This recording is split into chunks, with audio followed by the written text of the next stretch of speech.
Roxanne Nelson Dafeamekpor is Majority Chief Whip, and MP Sandai.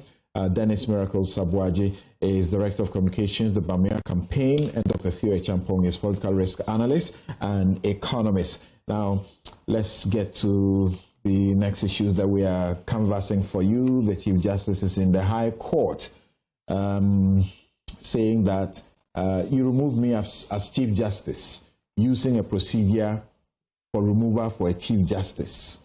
You didn't trigger the procedure for removal of a Justice of the Superior Court. I am first a Justice of the Superior Court before I am a Chief Justice. So I must remain as a Justice of the Court. What do you say?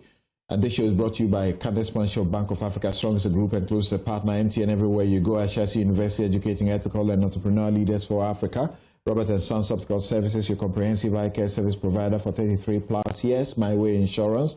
Dial *165# on MTN to join My Way today. Syntax Tank is strong, it's tough. Activa International Insurance, our clients are Pashing International Facilities Management Association. They are proud to be associated with your most authoritative news analysis platform, Newsfile. Safari Valley Eco Park, bringing you closer to nature. So on that matter, let me begin with Roxanne Nelson Dafeamekpor. But before I do that, I think that I have the obligation to clarify one issue that came up. Two suits were brought to the Supreme Court in 2015 by the Ghana Bar Association and Richard Dela Sky. And they were asking the question whether advice is binding on the president. The Supreme Court held that advice, when it is being sought for by the president in certain circumstances, is not binding. When the advice is for a consultative process, it's not binding, like seeking to appoint the EC chair, which led to Richard Sky's rate, seeking to appoint judges, which led to the Ghana Bar Association's rates. That kind of advice is not binding. But the kind of advice as we see in Article 31, where the president is asked to act in accordance with the advice of the Council of State, that kind of advice is binding. Thank you. Yes, the CJ. Yes, the CJ is in court. Praying the court that her excision from the judiciary, as it were, as Chief Justice Justice of the Superior Court, should be looked at again, because constitutionally she's entitled to remain as a judge, even though the procedure was or the processes that led to her removal was in respect of her position as CJ. That is untenable. That is not the constitutional architecture that we have. Our constitutional architecture is the effect that the CJ sits in a composite capacity as a judge as well as head of the judiciary. Dual roles. And therefore, where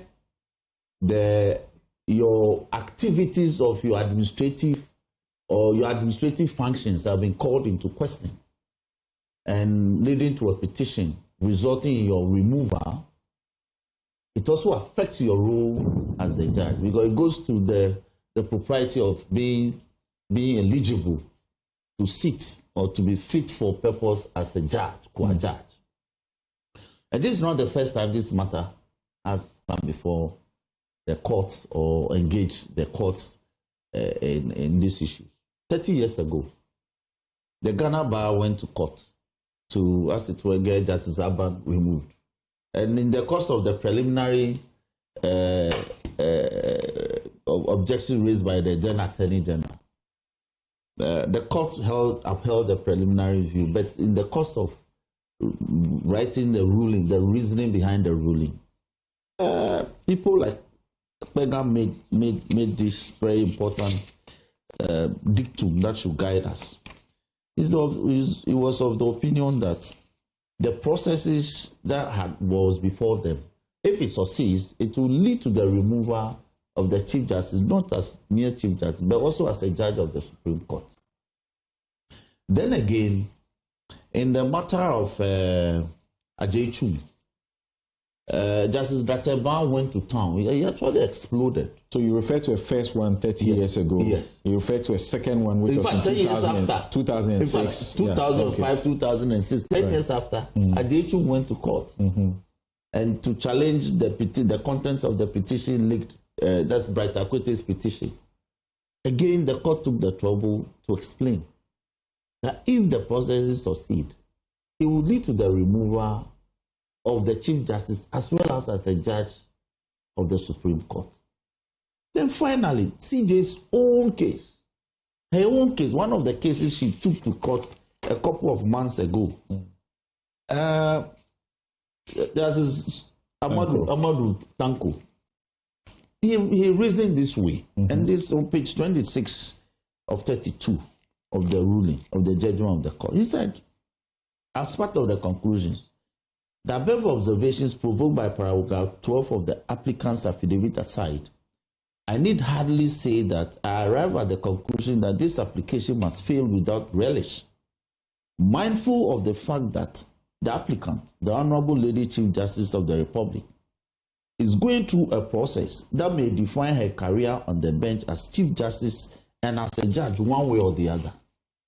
So this is a beaten path. It is settled. There's nothing to be determined otherwise. Yes, it's right. You see, because the propriety of your conduct as a superior court judge, which may lead to your removal as a basis of a petition questioning same, is the same as the propriety for the removal of a court of appeal judge, of a high court judge. But the argument she makes is that in Article 146, yes, if you want to remove a superior court judge, yes, you use Article 146 Clause 4. Yes. But if you want to remove a Chief Justice, yes, you use Article 146 Clause 6. So why do you use 146 Clause 6 process to remove her and then come to argue that, and you issue a warrant under the hand of the president, and you issue a statement also signed by Dr. Callistus Mahama, and you say you have been removed as Chief Justice and a judge? Yes, because when you use only one procedure, not the other procedure. Because the procedure in 1464 is in respect of a superior court judge, which could be a high court judge.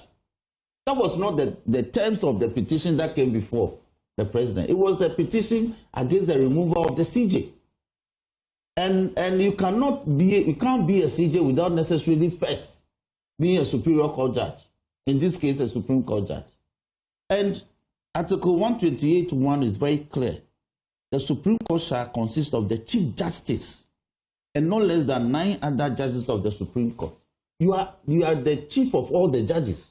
The Chief Justice is actually a judge in all the courts. In all the courts. That's our constitutional structure. So you are actually the chief of all the judges. So where your conduct has been called into question, that leads to your removal as the head of the judiciary. There's no way you should survive. The Chief Justice is an administrative role. No. The Chief Justice is not merely, that's only one part. The other part is that you're also a Supreme Court judge. You actually empanel the court and you sit. That's an administrative role. Yes. But you hear decisions. You deliver judgments. So you can't say that where your functions as an administrative arrowhead is called into question, has been determined, pronounced upon, as being a basis for your removal, we should not allow you to sit as a judge. Because it's the same grounds. In fact, if we take the code of conduct for judges in this country, a breach of one of this code will lead to the removal of you as a CJ. Just a breach of this one code. Yeah, so the argument is not about the CJ. The argument is about the fact that she's trying to decouple herself from a role as a CJ. Is it true that she performs dual functions? It is true. That is the Constitution. Okay. The Constitution says to be a CJ, Clara, you perform dual functions. You sit as a judge. Clara, help us.